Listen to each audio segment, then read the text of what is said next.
All right, Dan, what we're talking about in this episode is founders and exits. And specifically, you've worked with tens of thousands of business owners, founders, entrepreneurs. You've watched their careers, some of which have been in strategic coach for over 35 years. 30, yeah. Well, is it 30? Okay. Still there. 31. All right. Still there. Well, there we go. It's a long time, 3 decades. And one of the things that I've noticed in meeting with usually anywhere from mid to late 40s to the 60s is a lot of these founders go through a phase in their lives where they're done.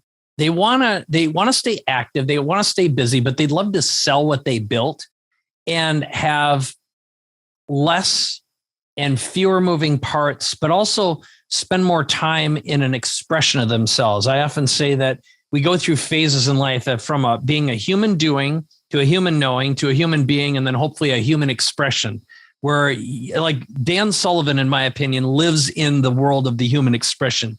You create, you're in your genius zone, in your unique ability pretty much all the time, and you've built your life around that. So what I thought we'd do today is talk about the phases of preparing for an exit, what happens next, and also talk about different exit models, because there's a few business models that I've been experimenting with and guiding people through, and I've learned about that are super exciting, especially for founders. So thought we'd get some color commentary from you, and then I'll give you a for example, deconstruction and ping pong it back and forth. What do you think? Yeah, I think it's great. And as you mentioned, I've had a lot of discussions, and I would say, if this were in-person time that I was meeting a lot of the clients in person, I'd probably have more stories, but the stories haven't been as many during the COVID year with Zoom being the medium of communication. What I notice is, and I use sort of entertainment terms, that some entrepreneurs are one-trick ponies, okay? And what I mean by that is they had a offering to the marketplace, a service, a product, and it worked, and it had shelf life, so they could go, probably more on the level of that it satisfied needs. It was, and therefore a commodity of some sort that actually worked for a long time. And you can think of, if you're careful about geography, people are always going to come to a hardware store. A really good deli, where there aren't any other good delis, is a really good deli. And, but they're one-trick ponies. Their original idea still controls the present, even if it's 30 years old, and everything like that. And then they get tired, they just get tired. They've probably delegated to a certain degree that their time has become less. But my sense is that they didn't, after the first burst of energy, the first, enterprise launch and everything else, not much has changed in their thinking about what they're doing. So in some sense, they've just created a job for themselves. They didn't really create a business.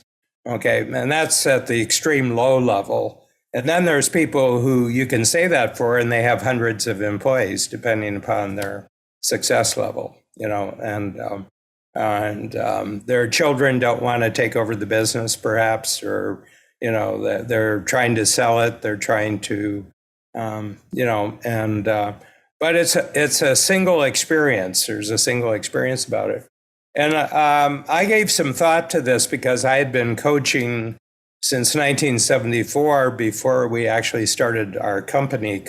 I was a one-on-one coach, so I was a sole enterpriser for the first part of my life. So the thinking didn't really occupy me very much about exit. I mean, I was just trying to get an entrance, and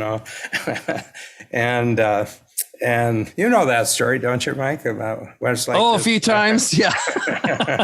Oh, geez. Yeah. I was using 3 credit cards, not just one.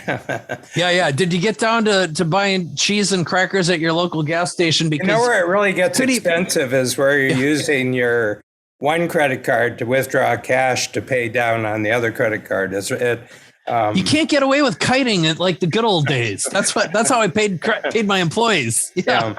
Yeah, and you're paying tax too. I mean, you have to file tax on some of it. So but when we started the company and we could see real growth, and especially when this was the really crucial decision. And I looked at the coaching business in the broadest sense of the word, self-improvement, the different kinds of coaching.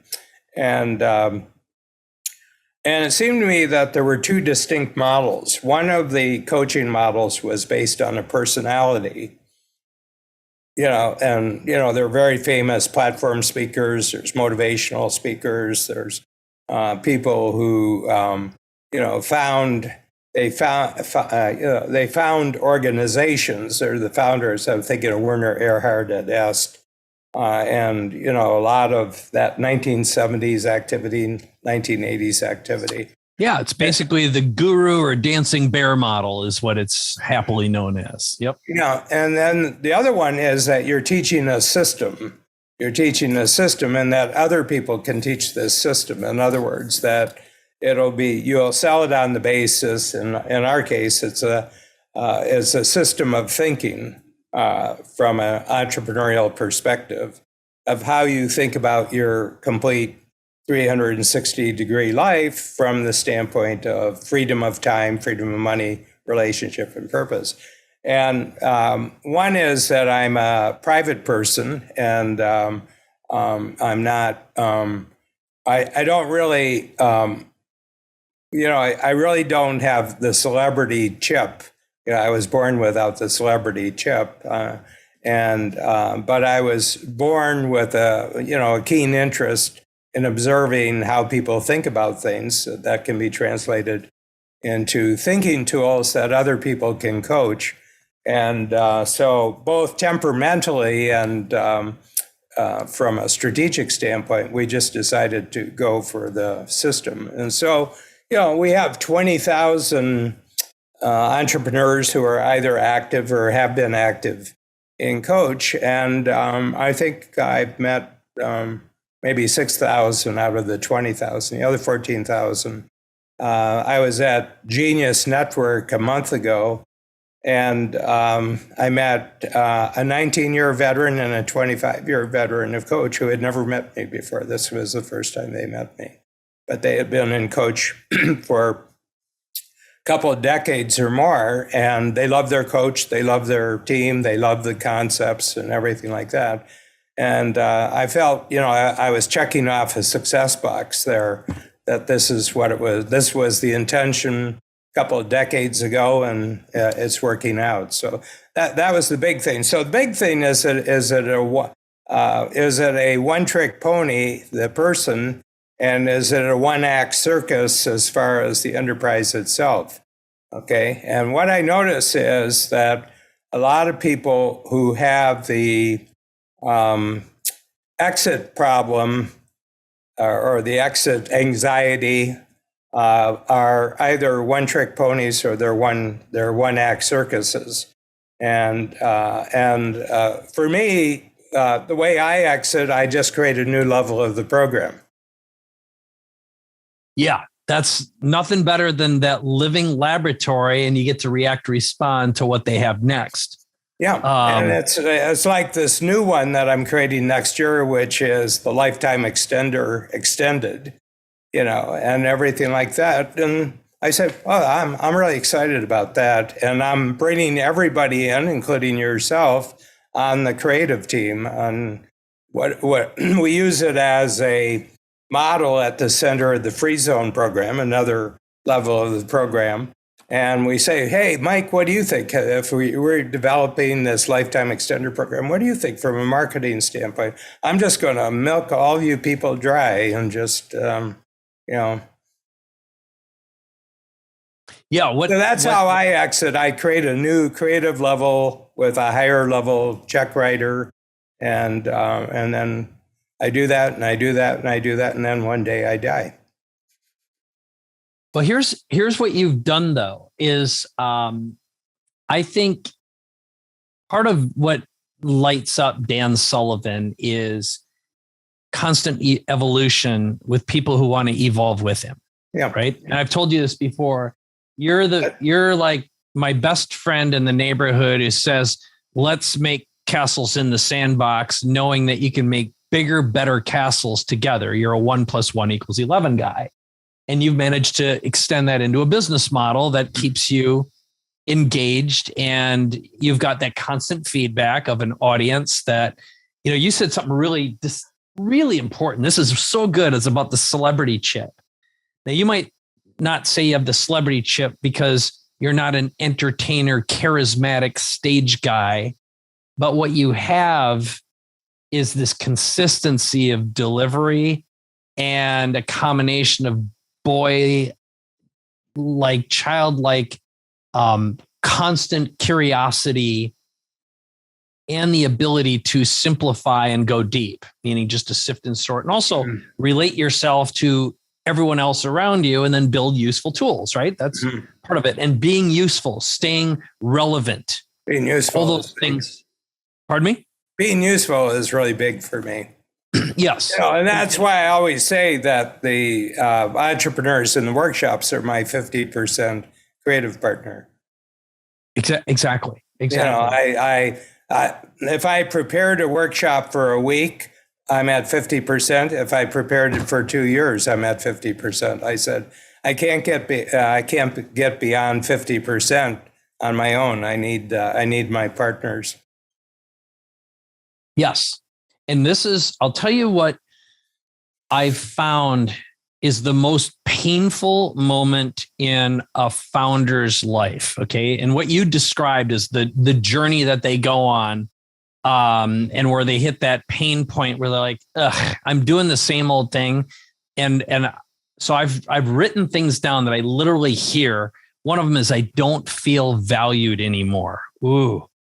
But the worst thing that can happen to a founder is they finally sell, they exit, and then they're like, oh, I want to get back in the game, but they've waited a little too long.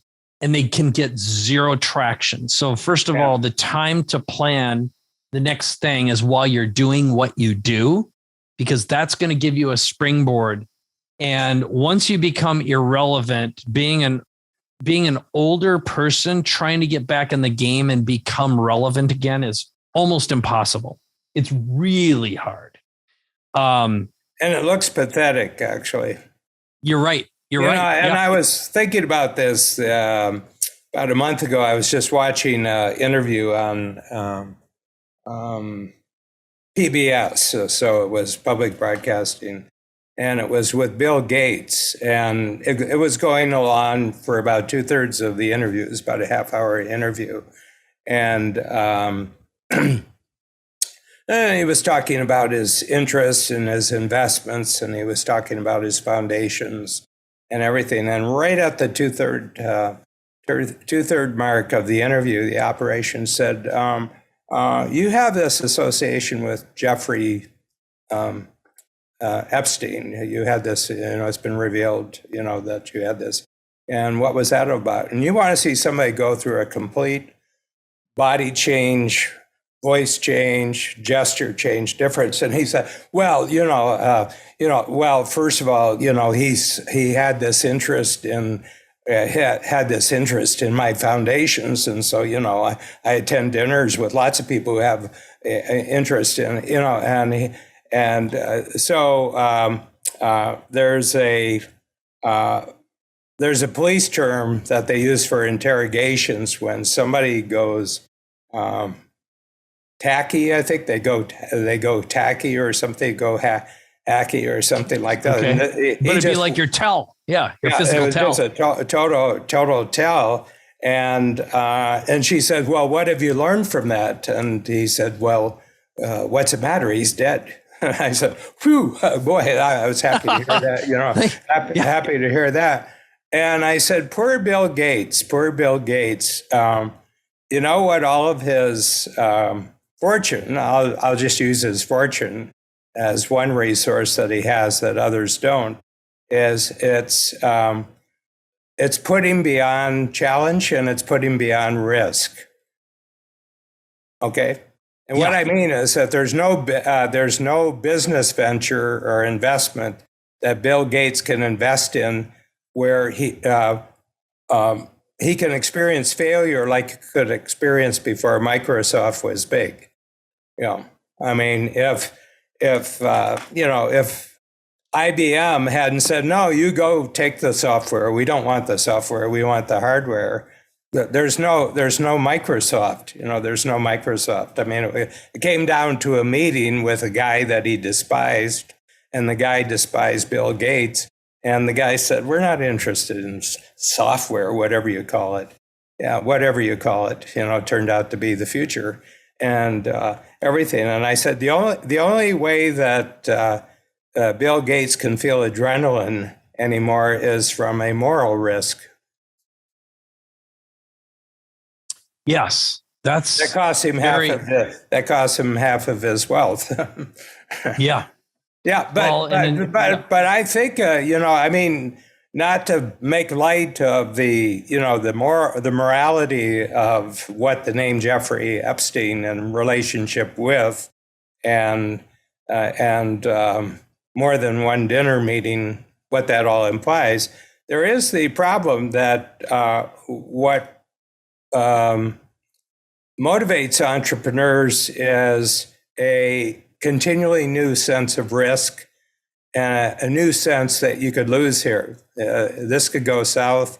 And that's a tremendous feeling inside that you're faced with. To a certain extent, you got to take your past and put it on the table as chips. Yes. Yeah. Well, and that can come in the form of reputation.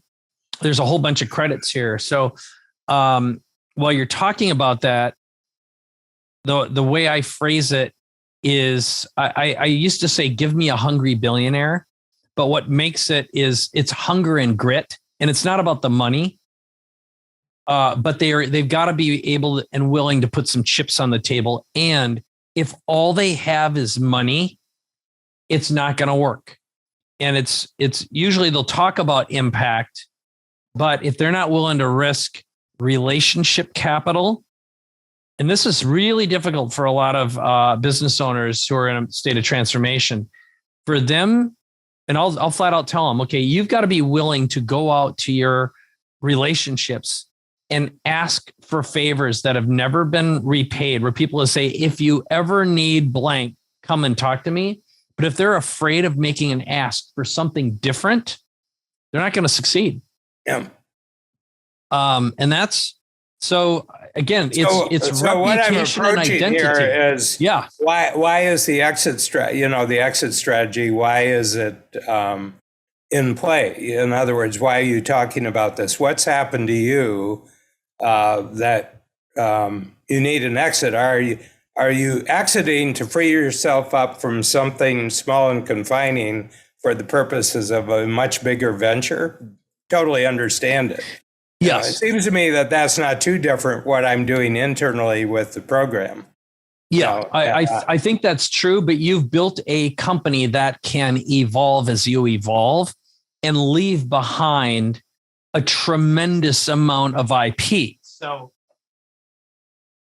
when I look at the stack of Dan books here, okay, and you're producing somewhere between 5 to 7 a year right now, when you take into account the quarterly books, plus the other books, plus other things that are going on. That's massive volume. Here's what I've learned. So again, I've studied this. I've talked to, at this point, hundreds of business owners explicitly about this. And here's what is going on inside their heads. And this is a repeating pattern. Okay. So one of them is I don't feel like I'm making impact. I don't feel valued in my own organization. Here's another one. I'm an expert. I have a message to share. I've figured out how to overcome big life and business challenges.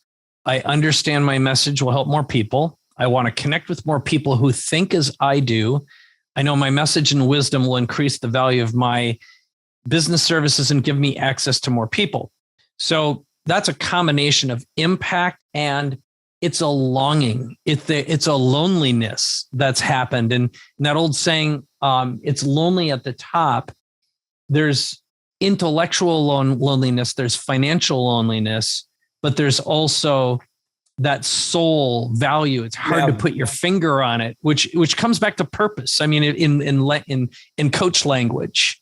And then how do I create lasting impact? Which again comes back to message. How do I get my message out there? How do I go big? How do I grow an audience? That is a pretty constant pain. Another one is I've evolved as a human being and want to express myself creatively and be valued for who I am versus what I do, know, or appear to be. And then impact over legacy. This isn't about me anymore. I want to make a difference. I have all the money I need, or I'm good at making money and I don't fear that anymore. So those are, I've got more, but those are like very consistent themes. Mm-hmm. And what I've found is once you start going through, like, how are we going to get there? The weird fears that you run into are very unique. So being able to step into the unknown and, first of all, ask for things outside of what's normal, especially after 20, 30, 40 years of practicing what you've been doing. But I've found that the easy way to transition someone out, and I found that usually it takes a little lever, is to give someone an idea, which is while your business is running itself or while you are making a transition, find 4 to 10 people that you wish you could work with or could have or helped or mentored, but couldn't because you were so busy. Okay. Mm-hmm. It's usually easy to find those. And then I always recommend creating a blended business model where you charge fees, and it's got to be enough that it makes you uncomfortable to ask for it. So I usually start around anywhere from $100,000 to $250,000, and it's for a limited period of time. And then you get a percentage of baseline incremental revenue. So by making an impact, you get paid, and then getting phantom stock in the new entity. So it's a triple win. And once you start that conversation, you open up the possibilities, and it forces that person to really examine their current unique abilities or their superpowers. And that's what you're selling up front. And interestingly, this is where folks get a little uncomfortable because they've been practicing their old, their touchdown pass for 30 years instead of living into what they've evolved into. So there's more to this than that, but I thought I'd get some commentary feedback from you. Yeah, I think one thing I think I can add to this, that the first day that I went into the marketplace as a one-on-one coach, I was the salesperson. And 47 years later, I'm still the number one salesperson for the company. But the books are the form that my sales are taking. The podcasts are a form that my sales are taking. So I've always seen myself as the number one salesperson for the program. I'm now, creating the collaborative books with Ben Hardy. We reached 100,000 books on the 31st day. We started on the 19th of October, 19th of November. We were at 100,000, according to Hay House. So this is the publisher telling us the numbers. And they don't have any reason to overestimate, what it is. And we've already had 375 inquiries about Strategic Coach as a result of the latest book. And we have 250 signups from the first book. Well, that's a selling. I'm a selling activity, and that's the results of the selling. So I always see myself that the form of the selling will change, and there will be new capabilities adding to the selling team and the selling system that we have. But it's always selling. I never see myself and coming up with the new ideas is so that I have something to sell. So that's an insight. And a lot of entrepreneurs don't see themselves as a salesperson. Yes. Well, especially because they associate what they think that means. And when I'm surprised how many people don't understand the breadth of what platform means. So in your case, Strategic Coach is a platform in itself. Every one of your books represents a platform. Your accumulated wisdom, knowledge, every video, every podcast episode, et cetera, et cetera. But all the IP is a platform. Yes. Yeah. So, and I think the old illusion of it's not what you know, it's who you know. It's actually who knows you. Yeah. That's what a platform is. Yeah. Who knows you for a very unique, for a very unique thing, in other words, that. Yes. There's very specific rules about this. The general rules don't generally work. It's the uniqueness and the specificness of, like I was looking at watching, you were mentioning Jesse, the Savannah Banana Man at Genius Network. And I said, Jesse, you're a one-off. I'll tell you right off the bat, you're a one-off there. I mean, let's just do what Jesse does. I want to tell you, that's going to be a long day doing what Jesse does. Jesse. Yeah. That's Jesse doesn't even have to work at what he does. Jesse's biggest problem is that he can't stop doing what he's. Yeah. Well, that and yes, and he suffers from first of all.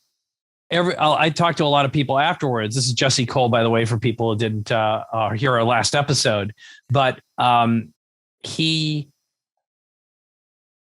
there are two big challenges. The first one is I got to ask. Oh, and by the way, the name of the book is Find Your Yellow Tux. But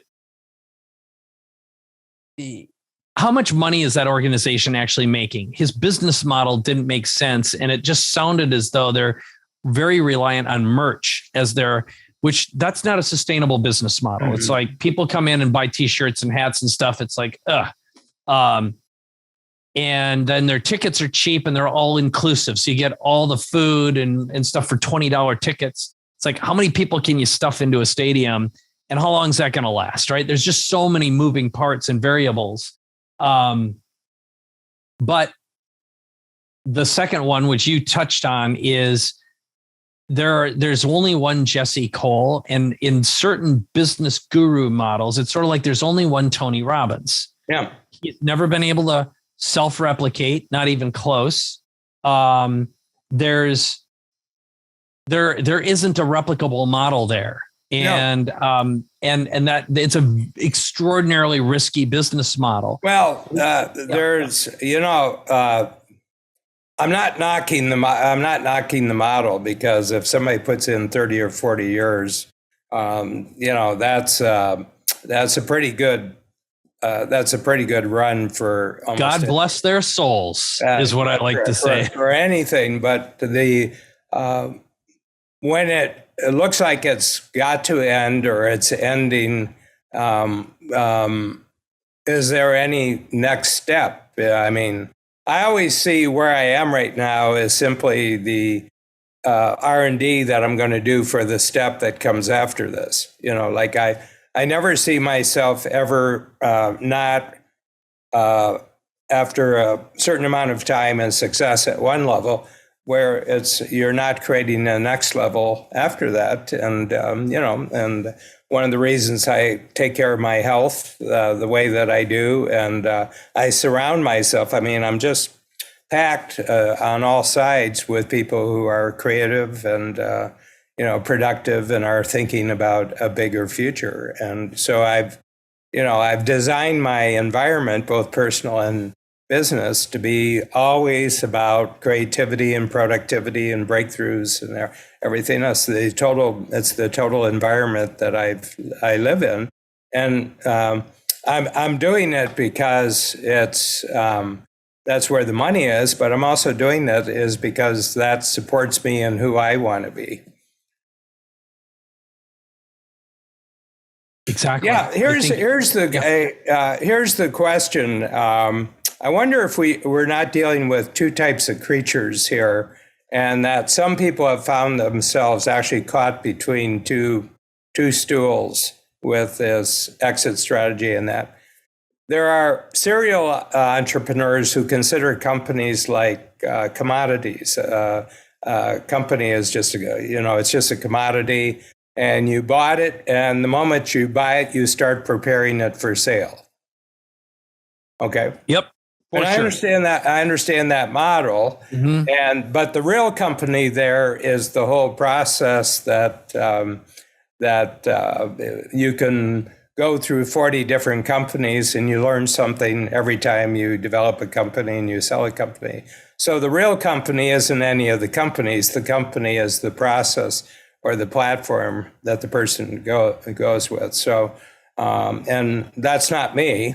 And the other one is that you have a single model, a single structure, and it just keeps growing and attracts higher and higher level people, and you add teamwork to it. And I see these as two almost polar opposite models. And anything in between, I think, suffers from the advantages of both models. Yeah, when I listen to that, so you'll meet folks. It's sort of like live to work versus work to live. And in the work to live model, that would be commoditize, pick it up, systemize it, get the heck out of the way. Nothing wrong with that, but I've found that people who are driven by purpose, impact, culture, and self relationship. Yep. And they're going to want to create something they can evolve into. And there isn't enough time in their life to do that part-time. So their organization evolves as they evolve. And I think their DNA does as well. And someone might, if you take two extreme examples, you look at Elon Musk, who I believe will be the first $1 trillion personal brand. His stock price always moves when he opens up his mouth. Usually, he already is the first $1 trillion personal brand. You tell me, Elon Musk walks away from everything tomorrow, how much the actual companies are worth? Yeah. It's just I'm talking about actually having it in possession. So future value, no question about it. No question in my mind. But it's also totally a personality-driven stock. It is. Yeah. But you look at the value there of Tesla and SpaceX. If you took the personality out, and I'll use Apple as an example. Apple, I think, was in many ways for quite some time a intellectual and spiritual exercise for Jobs. Oh, yeah. Even though he went away, his DNA lived on while he took his break and when he came back and then when he died. Well, they were at 300. They were at 300 billion when he died, because I sent this to Peter. Peter was talking about the speed with which Tesla became $1 trillion brand. And, it was 14 years, and I think Apple is 20. Apple is 40 years, and but I said their big jump from 300 billion to $1 trillion. I mean, we're talking about inflated dollars here too, so you have to take that into account. But actually, the majority of their growth happened after Steve Jobs was gone, and gone, not temporarily gone. Right. Yeah. And the reason is that they build a unique platform that's totally integrated and unified. It's a totally unified, integrated platform. And the other thing is that they have a monopoly on the high price tag technology market. Yes. And I think they really figured out how to embed, first of all, they fit into what I call the triple threat business model, which is get paid, get laid, live forever. So it's, selling money at a discount, selling status, authority, thought leadership. In other words, be creative. They sold that. And then they sell lifestyle, which is it's lifestyle, it's a tool, and it's a status symbol. It's all three. And they messaged that with nuance. And you're right about an integrated platform, which it is a perfect brand for all practical purposes. Well, there was an article 10 years ago in Fortune or one of the business magazines of what currently powerful brand will be a powerful brand 100 years ago. And the only one they identified was Apple, that Apple would be. And the reason is once they went to the iPod and then, the iPhone, they had freed themselves up from computers. That it wasn't a computer company anymore. It was a technology company. And then it's a platform company. It's actually a platform company because, he has his sights on health. And my sense is there will be probably a technological platform that underlies regenerative health, but I don't think it's any of the current. I think it's a totally different world. That it's not a commodity. Yeah.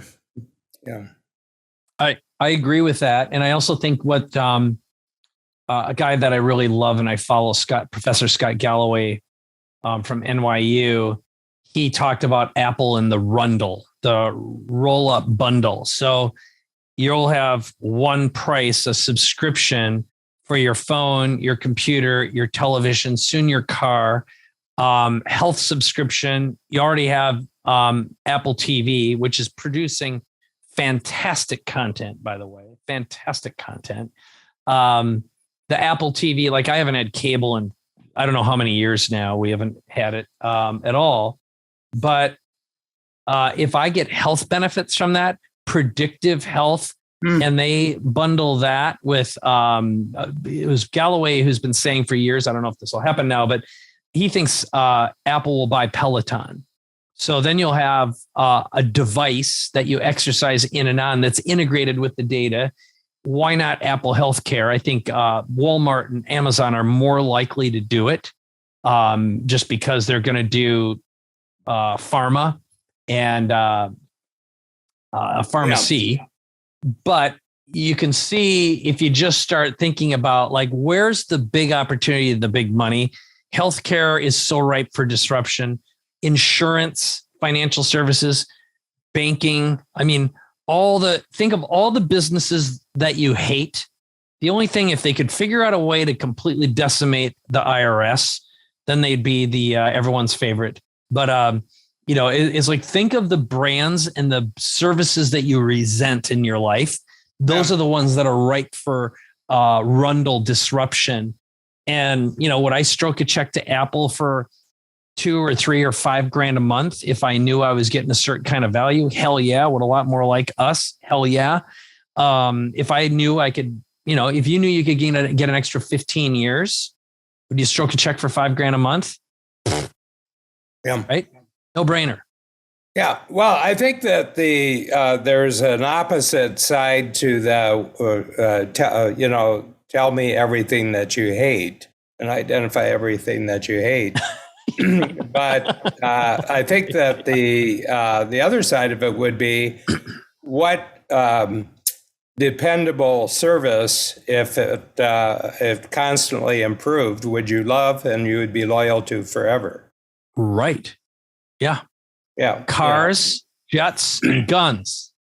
But well, those are guns are already totally reliable. They're perfect. That's what I'm saying. They're perfect. No, they keep improving.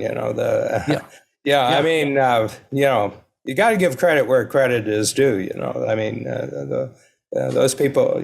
Certain people stay at the top of their craft. They they know their customers and they listen to their customers. What is needed next in a uncertain world. Yeah. So anyway, this is very, very interesting. Have we broken any new ground on? From my standpoint, there is a breaking. There, get the crud. All right, I'll make a marker. That's coming up now. It's anyway. Gord will get rid of that. Yep. What I'm most struck by this conversation and what I'm taking away with is that in, I think, examining most of the exit strategy and actual exit executions among entrepreneurial businesses, they basically run out of gas as individuals, and they've basically run out of gas in terms of their business model or just what they're doing. Okay, and that they want to maximize some sort of value that they got out of what they created, and they don't have any real business plans beyond the exit strategy. And then what I see is a possible another realm where there's at least two different approaches. And one of the approaches is that it's an addiction and they can't give up their addiction. And if they gave it up, they'd be right back at the addiction another way. And the other people, it's actually the business and them are part of each other. It's almost symbiotic, the business and who they are. And it's given them a practical structure that makes money, that provides them with an enormous amount of capability and impact in the world, that periodically they jump to another level and the company follows them. Yes. Or a business model follows them. They may start another company, but the business model is much the same.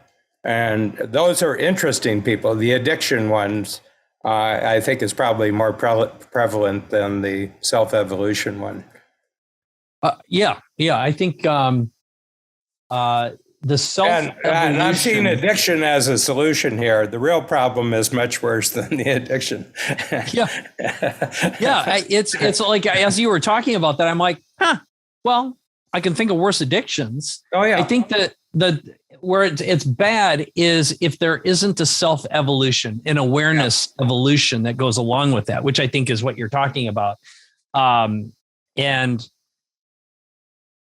the company following them, same thing. It's sort of like, this is why the ideal evolution is where the individual makes that commitment, which has pain associated with failure. In other words, money can't solve the problem. It's your own internal evolution. And having some kind of a platform is when you're serving either a group of people or you're willing to examine a completely different way of being rewarded, again, for your expression of yourself. And this is why I always say the difference between being a burger flipping human doing, a human knowing, which is white collar, still salaried, a human being where you're rewarded for who you are, but then where it's a human expression, you're living in a state of zero fear, pure creativity, and there's a business model that can support that, even if you don't need the money. I think you got to keep score, and there's got to be a reward for impact built into this. Yeah. Because just giving something away isn't it. And I can leave you with one guy who I love right now. His name is Rick Beato, Beato. He's on YouTube. He's been a music producer for over 30 years, sold tons of albums, but no one's ever heard of him before. And he's been behind a lot of, I'll say, B bands. But now what he does is he has a online show on YouTube. And one of his constant episodes is what makes this song great. So he'll deconstruct like Pat Metheny, old rockers. No, I've watched a whole number of his, and he's pretty encyclopedic. He does classical music. He does Bach. He does, he does the 20 best guitar openings in rock history. And he's very telegenic too. I mean, every once in a while he puts his hand to the keyboard and shows that he can play piano. I think he's Juilliard trained. And here's just to cut to the chase. What happened is he recently interviewed Brian May from Queen. Now he just had Sting. Sting's publicist reached out to him, Joni Mitchell. And so he's got access because of his platform to major musicians, not the minors. Other thing, he's got high intellectual content too, because he's doing original analysis. He just had one program on Bach. Why Bach? Why Bach is. There's 300 Bach orchestras around the world, and there's Bach festivals every year, and this is 365 years ago. Since what is it about what Bach does that, and there aren't that number of Mozart or Beethoven orchestras or anything like that. So I mean, it's just a unique talent. It's like Shakespeare. I mean, Bach is to music what Shakespeare is to theater. And a couple, I just thinking about a couple things here. When you exit, you have about a year.